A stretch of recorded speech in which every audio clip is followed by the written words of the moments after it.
7:23 en el territorio continental ecuatoriano. Antes de iniciar nuestro siguiente diálogo con el periodista de investigación Arturo Torres del portal digital Código Vidrio sobre el tema tráfico de armas al Ecuador desde Perú y Colombia, queremos ilustrar a propósito de este tema que está en debate en el país, la censura y destitución de 4 de los 7 vocales del Consejo de Participación Ciudadana y Control Social. El informe inicial era para el juicio político contra 7 de los 7 consejeros del Consejo de Participación. Sin embargo, por decisión, atropellando todos los procedimientos, una mayoría legislativa, a la cabeza el señor Virgilio Saquicela, que defiende este proceso de atropellamiento, resolvieron solo a 4. Y el señor Saquicela seguramente dirá que a lo mejor dice que no conoce. No es nada raro que diga que no conoce que Sofía Almeida, quien fuera presidenta del Consejo de Participación Ciudadana y quien se queda, quien ha sido salvada en este proceso, a lo mejor dice que no conoce que es sobrina del asambleísta del Partido Social Cristiano, Luis Almeida. Seguramente dice que no conoce, que no sabe, que desconoce. Pero sobre este proceso se invocó que no se presentó a tiempo el informe de la Comisión de Fiscalización que preside, aunque hoy está suspendido en sus funciones, el asambleísta Fernando Villavicencio, que testimonió la entrega de ese informe en los siguientes términos. Pero el informe está aquí, 148 páginas. Entregamos dentro de los plazos porque estaba el plazo extendido 48 horas. Los 7 tenían que irse porque los 7 habían incumplido sus funciones, pero aquí operó la trinca del Partido Social Cristiano y del correísmo. ¿Para qué? Y ese es el tema de fondo, Lenin, para tomarse el Consejo de Participación Ciudadana y poner un contralor a su medida que elimine glosas, que disuelva glosas, que desvanezca glosas importantes como la mayor glosa de la historia de este país, de $1.200 millones en contra de Jorge Glass por la fallida construcción de la refinería del Pacífico. Ese fue el testimonio que dio a Ecuavisa el presidente de la Comisión de Fiscalización, Fernando Villavicencio. Es decir, si hubo una extensión de 48 horas, no importó el argumento de esta extensión, sino que ya estaba la agenda trazada. Había que enjuiciar solo a 4 de los 7. ¿Con qué argumento? De que no se presentó a tiempo el informe. Y una vez el juicio contra 4 de los 7 consejeros, simplemente había que censurarlos y destituirlos. Así consiguieron 85 votos. El correísmo en primera línea buscando impunidad, que es lo que quiere, control de los entes de control, perdón la redundancia, y luego la impunidad, que es lo que buscan. ¿Aliados con quién? ¿Con quiénes le han metido mano a la justicia en el pasado? Pues si hay evidencias. ¿Acaso no rodearon de tanques a la Corte Suprema de Justicia, como se denominaba allá por el año 85?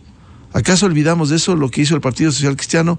Y contribuyendo a esta arbitrariedad, los movimientos, una parte del movimiento Pachacuti y una parte de quienes han sido de izquierda democrática. Bien, 7:27 en el territorio continental ecuatoriano, buscando la verdad en la revista de Opinión Democracia. Queremos dar la bienvenida al periodista e investigador Arturo Torres del portal digital Código Vidrio por esto que se ha ido destapando. La semana anterior hubo un decomiso del ejército ecuatoriano y destruyó el viernes pasado en Guayaquil más de 2.500 pistolas, rifles y fusiles que fueron incautados. Han desaparecido fusiles incluso en el cuartel de la Marina en Guayaquil.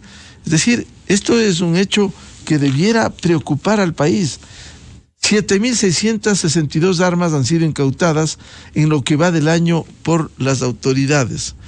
Bienvenido Arturo Torres. ¿Cómo ve esta situación compleja y difícil del tráfico de armas? Unas que se quedan en el Ecuador, otras que vienen del Perú, pasan por el Ecuador y van a los grupos irregulares de Colombia. Buen día, Arturo. Buen día, Miguel. Muchas gracias por la invitación. Bueno, este patrón se ha mantenido básicamente los últimos años, pero a partir, diría yo, de la pandemia, esta que era una constante de que la mayor parte del armamento, los explosivos y otros artefactos iban directamente a los grupos irregulares en Colombia, cambió, porque ahora las armas, sobre todo de largo alcance, se quedan en Ecuador y llegan directamente a las bandas, ya sea en las prisiones o fuera de las cárceles, en las calles de diferentes barrios, sobre todo de Guayaquil. Entonces, un poco la fuente de este aprovisionamiento permanente, porque también hay que destacar que es cada vez mayor el número de incautaciones. Esto no necesariamente tiene que ver con la efectividad del ejército o de la policía, sino más bien con la gran cantidad de armas que circulan actualmente en el país. Se estima que aquí en el Ecuador hay circulando libremente, o no libremente, sino que están en poder ya sea de organizaciones criminales, en su buena parte, alrededor de 125,000 armas de fuego.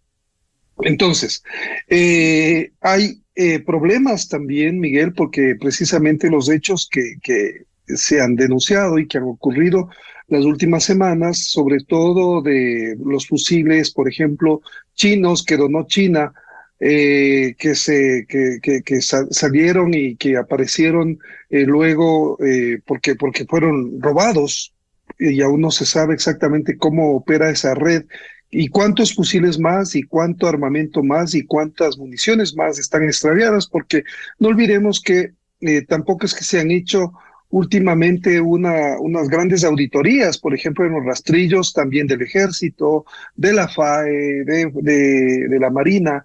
Entonces, estas redes que un poco se pueden establecer y se coligen, que operan y que han seguido operando porque no hay una investigación eficiente al interior de estas fuerzas. Miguel, solamente para darle un dato, recuerdo que a inicios de los 2000 ya hubo una gran incautación de armamento que salió de los rastrillos de Fuerzas Armadas. Los siguientes años también, o sea, han habido permanentes decomisos e identificación de uniformados que son parte de esas redes. Entonces, ahora esto es mucho más grave porque hay mucho más dinero que viene del narcotráfico y por lo tanto el poder de corromper a las instituciones y evidentemente a otras autoridades que están inmersas en esto, incluyendo evidentemente autoridades de control. Este es como un patrón que no ha podido ser identificado adecuadamente por la policía ni por Fuerzas Armadas para hacer la trazabilidad. Eso es lo más importante, Miguel, y todavía no se hace, pese a que este es un fenómeno que, sobre todo desde la pandemia, como decía anteriormente, se ha agravado y no tenemos respuestas concretas como para saber exactamente cómo están integradas esas redes que proveen de armas, municiones, explosivos para la minería, para el narcotráfico, para la trata de personas, para otros delitos conexos en el país. Si bien, Arturo, se hacen operativos periódicos, decomisos, sin embargo, daría la impresión de que esto sigue penetrando, sigue ingresando al Ecuador, saliendo del país también hacia Colombia, lo cual determina que esta circulación de armas, de municiones, de explosivos, ha sido muy difícil de que haya un control absoluto, insisto, más allá de los decomisos que periódicamente se han hecho. Sí, creo que hay todavía una gran descoordinación, Miguel, entre Fuerzas Armadas y Policía, para precisamente poder identificar y poder hacer trabajos mucho más sostenidos desde el momento en cual trabaja inteligencia para recopilar información, para entender de dónde vienen las armas, cuáles son los países de paso, cuáles son las empresas de las que sale el armamento, porque eso hemos podido identificar la semana pasada cuando se revela que cerca de 3,000 de las 9,000 armas incautadas vienen de armerías de Estados Unidos. Entonces, ese es un dato muy importante. ¿Por qué? Porque básicamente en Estados Unidos se pueden comprar libremente las armas, como sabemos, y armas de grueso calibre, municiones, y también no ha habido esta diligencia para, pese a que sabemos que esto, como mencionaba, se agravó los 3 últimos años, el poder de fuego que tienen las bandas criminales se debe en gran medida estas armas de largo alcance, fusiles, subametralladoras, vienen sobre todo de Estados Unidos y también de Perú. En Perú también ha habido casos de armamento que se han robado de Fuerzas Armadas peruanas, explosivos, minas antipersonales. Todo este arsenal, Miguel, no ha sido rastreado adecuadamente por los organismos de seguridad. Con la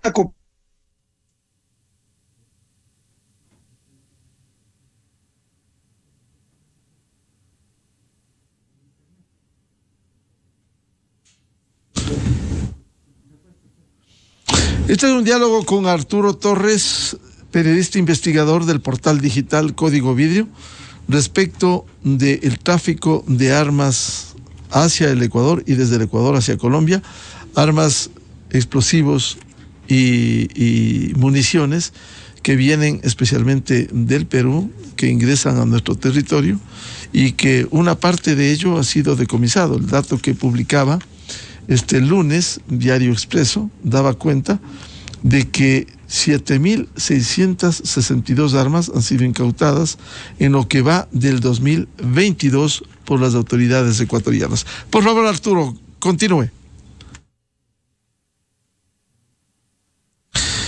Bien, mientras retomamos el diálogo con Arturo Torres, les dábamos la información de que también se está investigando la presunta contaminación en el tema de tráfico de armas con autoridades aduaneras. Esta es una presunción de que haya vinculación. Incluso se dio nombres y detalles. Diario Expreso publicó Fabricio Guachamín, funcionario de aduanas, fue capturado con explosivos y él realizaba antes labores de agente investigador.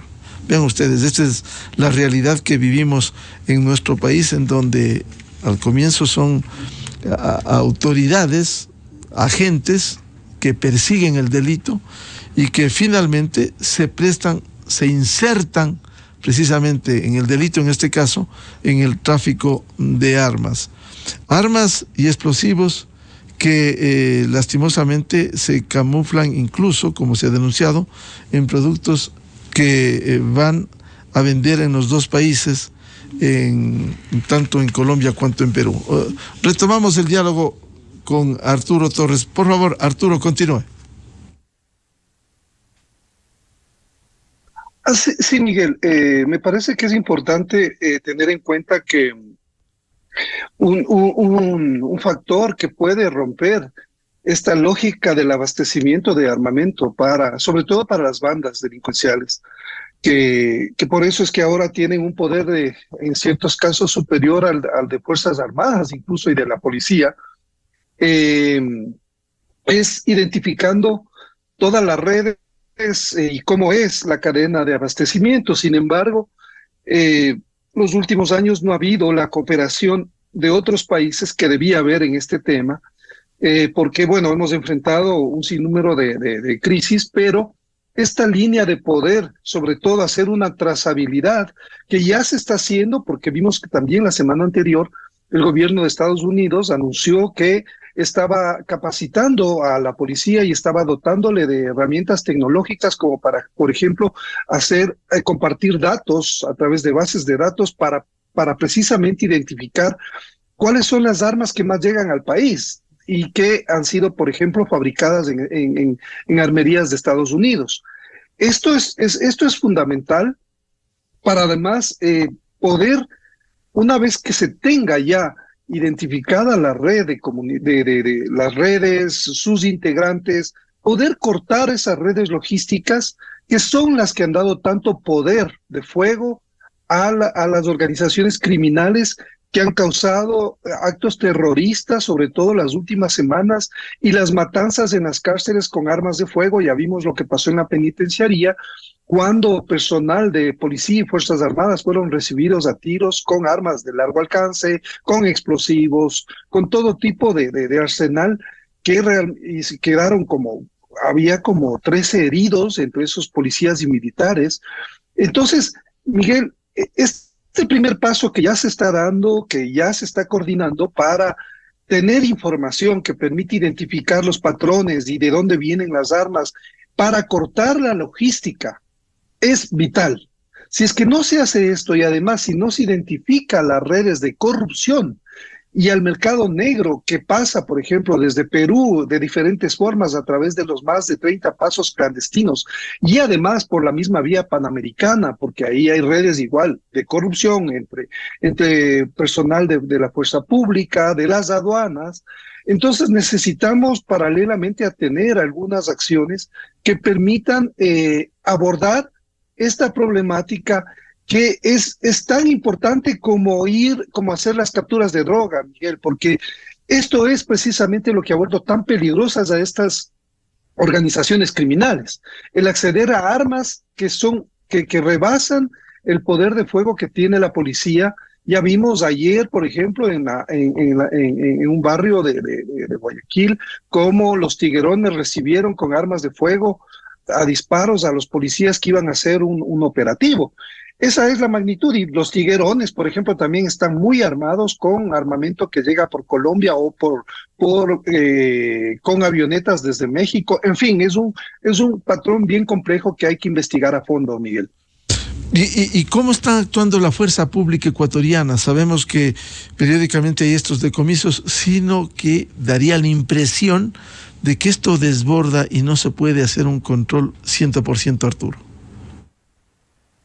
Sí, Miguel, creo que lo importante es que, por ejemplo, Fuerzas Armadas que tiene la potestad de investigar en la frontera, ¿no es cierto?, de hacer todo lo que tiene que ver con los decomisos de armas de fuego en el sector fronterizo, y ellos también tienen esa potestad a nivel nacional. Les falta tecnología, les falta contar con una base de datos que pueda realmente entender dónde se hacen las capturas, por qué, de acuerdo a los decomisos, se establecen esas rutas, poder hacer una mejor investigación que permita precisamente que se hagan operativos contundentes y no, o sea, cuando vemos todos estos fenómenos y vemos que militares están haciendo controles en las calles, pero es como salir a ciegas, porque si no se tiene información concreta de, por ejemplo, cuáles son las rutas más usadas, cuáles son las horas, ¿no es cierto?, en los cuales los cargamentos llegan, o por ejemplo, en la frontera, como entran en taxis, en todo tipo de transportes, necesitamos tecnología para identificar eso. El personal de aduanas no tiene la tecnología, entran camuflando las armas que llegan en partes, por cierto, en hortalizas, en verduras, en otros productos. Entonces, no hay la capacidad para identificar con tecnología adecuadamente esto una vez que se tiene la información. Y otro dato preocupante, Miguel, es que inteligencia militar, inteligencia de Fuerzas Armadas, del Ejército, del Comando Conjunto, ha alertado permanentemente desde hace varios años a las autoridades del Perú, a sus contrapartes del Perú, a través de Conbifrón, de los acuerdos estos de frontera, las armas que llegan de Perú, de FAME, de la fábrica de armas de Perú, cómo se alimenta de armamento a estas redes que, por cierto, en la frontera están también controladas por los lobos, por la banda de los lobos y los choneros. Entonces, inteligencia ha dado estas alertas, informa permanentemente a Perú, pero Perú no responde.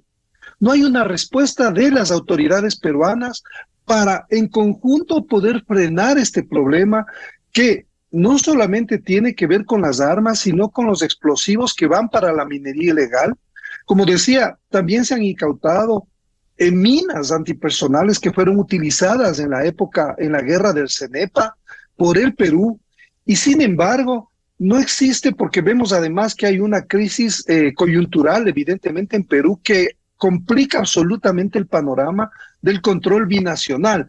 Por el otro lado, con Colombia también tenemos problemas para controlar todo este tipo de actividades. Entonces, si no existe una política regional, binacional, con Colombia y con Perú, cualquier esfuerzo que hagamos va a ser muy limitado, Miguel, porque evidentemente la frontera es muy porosa y siempre van a encontrar los mecanismos para ingresar todo tipo de arsenal. Por eso me parece importante lo que se hace, ya se está haciendo con Estados Unidos, para poder levantar información primero, dar capacitación para la investigación, tecnología, y esto mismo se debería estar haciendo a nivel regional.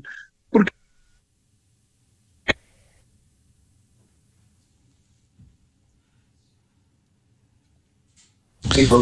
va ahí esporádicamente saltando de un recurrente del narcotráfico. Es decir, esto tiene una extensión no solo con los países vecinos, con Perú y Colombia, sino en el ámbito primero local, luego regional, y esto se extiende con el ingreso de las armas, Arturo.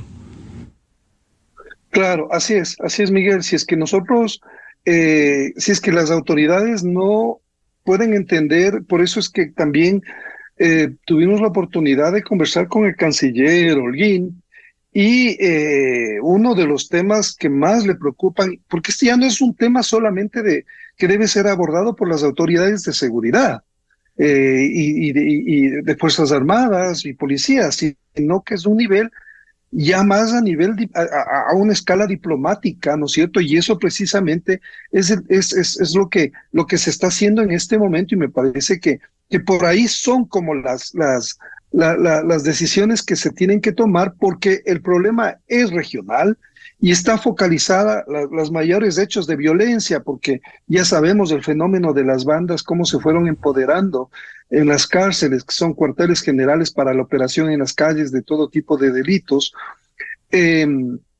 Este fenómeno agravado por el tema de los carteles de los Balcanes, que también las mafias estas necesitan de muchas armas y tienen mucho poder económico que les permite precisamente adquirir este tipo de armamento que es muy sofisticado. Entonces, el Estado nacional no puede enfrentar este fenómeno solo, y por eso es que ahora mismo están haciendo una cooperación muy estrecha con las agencias de la Unión Europea, ¿no es cierto?, de la Europol, pero sobre todo está cooperando mucho Gran Bretaña, Países Bajos, España, ¿no es cierto?, con cibertecnología. Estados Unidos, ya hemos mencionado, México también está ya colaborando, porque frente a esta dinámica vertiginosa de ascenso y de penetración del poder de los carteles, que se manifiesta con la violencia de las bandas, en el caso de Ecuador, Europa, los países europeos también están viviendo la penetración de las mafias, por ejemplo, albanesas, y saben el riesgo que esto implica para su seguridad, y por lo tanto, si no hay acciones coordinadas, conjuntas, que se diseñen a mediano y largo plazo, esta batalla está perdida, Miguel. O sea, lo único que estamos es ganando tiempo, pero si no se tiene una mirada mucho más transversal también en el tema preventivo, no, las acciones que se tomen realmente van a ser insuficientes. Y este trabajo preventivo, Arturo, implicaría también mayor rigurosidad y controles en las propias unidades policiales y militares. Lo que sucediera hace poco, este hecho que se ha denunciado, la desaparición de fusiles HK-47 del cuartel naval San Eduardo, en Guayaquil. Así es, ese es un punto neurálgico, Miguel, como usted bien conoce el tema de las debilidades de Fuerzas Armadas. Este debate sobre crear las unidades, no solamente las inspectorías que existen en Fuerzas Armadas, ahora ya se están creando, están caminando, pero no hay resultados ya sobre saber si ya se concretaron la creación de las unidades de asuntos internos que permitan precisamente identificar a los elementos que están corrompidos y trabajan para el crimen organizado. Han pasado meses, Miguel, solamente por dar un ejemplo. El caso de los radares de Montecristi ocurrió hace ya bastante tiempo y sin embargo, bueno, hay unas sanciones a los militares y todo eso, pero esos casos van a seguir ocurriendo porque no hay una unidad de asuntos internos que permita precisamente prevenir, hacer todo el tema de las pruebas de confianza, hacer investigaciones de las cuentas, cruzar información con la Contraloría, con los otros organismos, con la UAFE. No vemos que exista esto. ¿Por qué? Porque hay un resquemor, siento yo. Ahí creo que el gobierno debe tener una decisión mucho más firme, ¿no es cierto? Yo siento que el ministro de Defensa, él está empujando eso, pero esto también depende de los comandantes de las fuerzas. O sea, hay que poner plazos ya a esto. Y sobre todo, está en debate de si las unidades de asuntos internos deben ser manejadas por las mismas fuerzas.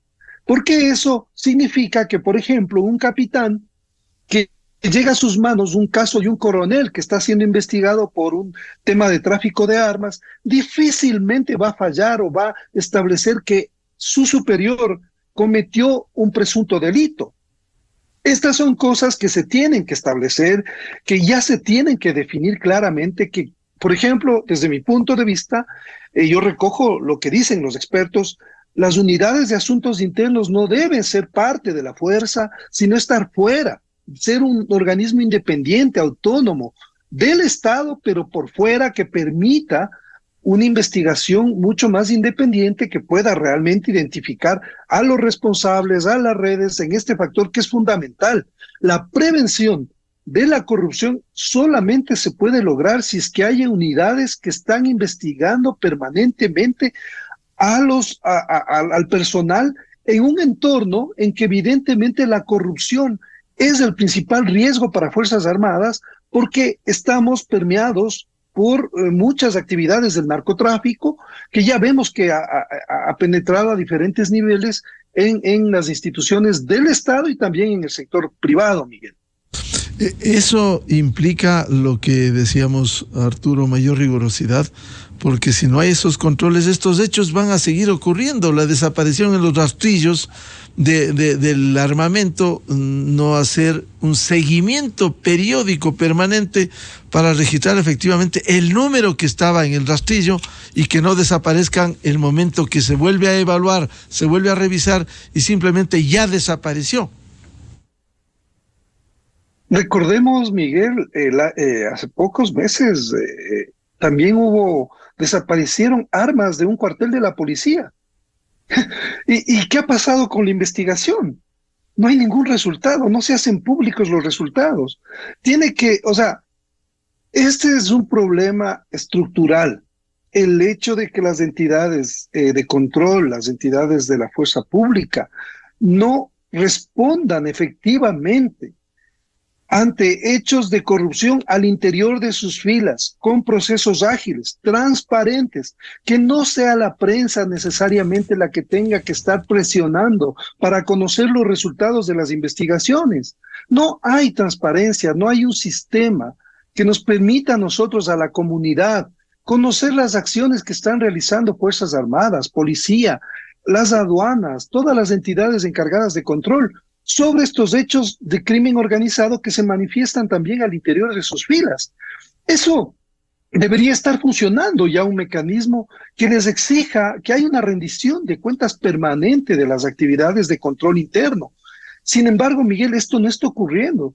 Y con el agravante de que en la justicia ya sabemos que lastimosamente quienes tienen la sartén por el mango son las organizaciones criminales, capaces además de corromper a jueces, a fiscales, a todas estas redes articuladas que si no es por dinero es por plomo, o sea, por amenaza. Entonces, Si ya vemos que hay un agravante en el sistema judicial, que no es precisamente un apoyo ni un aliado en la lucha contra la corrupción, yo creo que dentro de las fuerzas ya deberían establecer mecanismos efectivos de prevención, como usted bien mencionaba, Miguel, para no entrar en el espacio ese de incertidumbre, de no saber qué va a pasar en la justicia, porque la justicia en gran medida está totalmente contaminada ya sea por los políticos o por el crimen organizado. Efectivamente, así es. Ahora, Arturo, por más control riguroso que exista en el país, que mejoren la ubicación en aduanas de los escáneres, etcétera, hay una demanda aquí en la frontera norte, el caso específico en Nariño, en Putumayo, que son los departamentos fronterizos colombianos, en donde hay presencia de esos grupos irregulares, las disidencias, los grupos armados organizados, como se denominan, disidencias de ELN, de las FARC, el Clan del Golfo, que siguen operando, que siguen disputándose territorio, que siguen disputándose los cultivos, finalmente necesitan armas y que les provean, y uno de los pasos es el Ecuador, evidentemente, Arturo.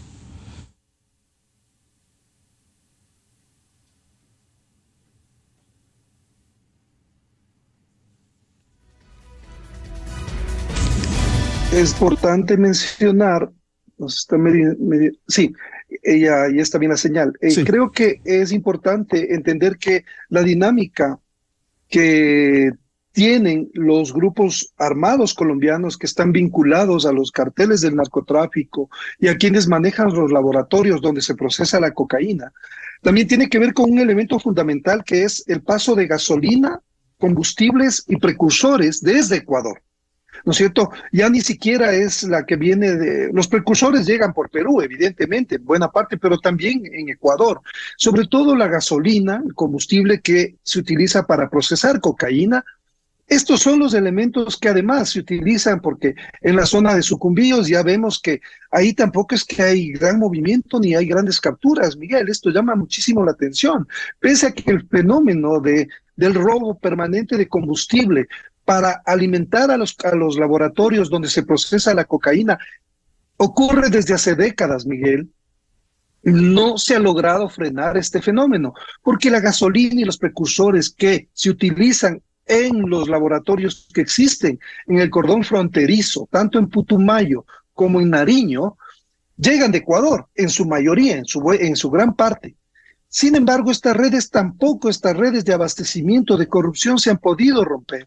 Es decir, es un problema complejo. Cada una de las fronteras tiene una complejidad específica que entiendo que el gobierno está tratando de entender todo esto porque yo creo que en eso hay que ser un poco también darles el beneficio de la duda y ya hay decisión política, ¿no es cierto? Se están articulando temas muy, muy importantes que esperamos que den resultados para el bien, no del gobierno, sino del país. Porque el país es el que un poco está en medio de esta lógica perversa de estar en medio de dos países que producen cocaína y además Colombia, que ahora tiene un régimen que está entrando en otra lógica de negociación, que no sabemos, ya vimos lo que pasó con Santos cuando entró en negociación y se venían las disidencias. El fenómeno de las disidencias sobre todo afectó a Ecuador, Miguel.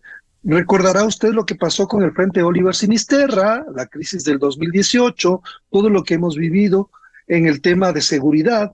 Es decir, todas las decisiones que toman nuestros vecinos nos afectan directamente.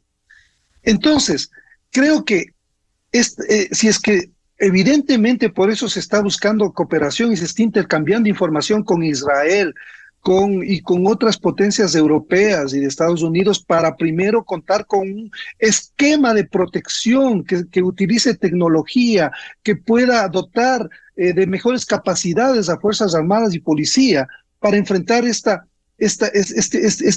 fenómeno tan cambiante, ¿no es cierto?, de las organizaciones criminales que ahora están entrando con una gran capacidad, no solamente armada, sino empresarial, que han dinamizado la economía y que están a diferentes niveles, con lavado de dinero, con diferentes actividades a nivel de la economía. Entonces, En el norte hay un problema concreto que necesita soluciones concretas también, y evidentemente por el norte ingresa toda la cocaína, y es incomprensible cómo es que desde el norte, desde las fronteras, no se ha podido frenar el ingreso, porque sabemos que la droga que llega a los puertos, al puerto de Guayaquil o a Manabí, ¿no es cierto?, pasa primero por la frontera y pasa muchos puestos, pasa por vías expeditas. ¿Qué pasa con los controles? Eso hay una respuesta que tiene que ver con información, lo que hablábamos de prevenir la corrupción interna, de tener tecnología, de tener datos, de saber operar.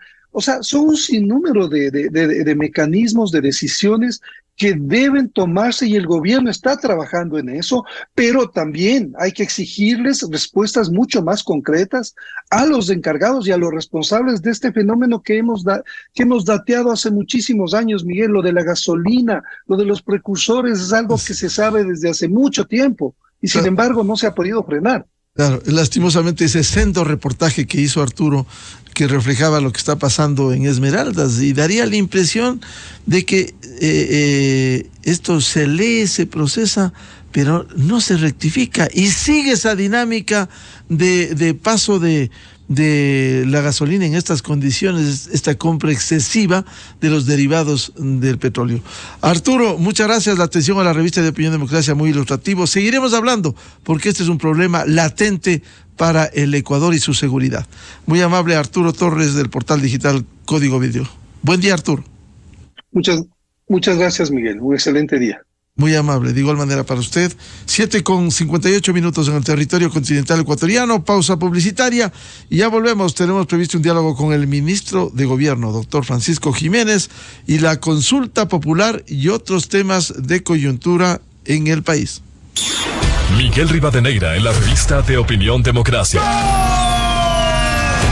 Que esto es solo fútbol. Que tenemos problemas mucho más serios. Que solo es un balón, solo un deporte.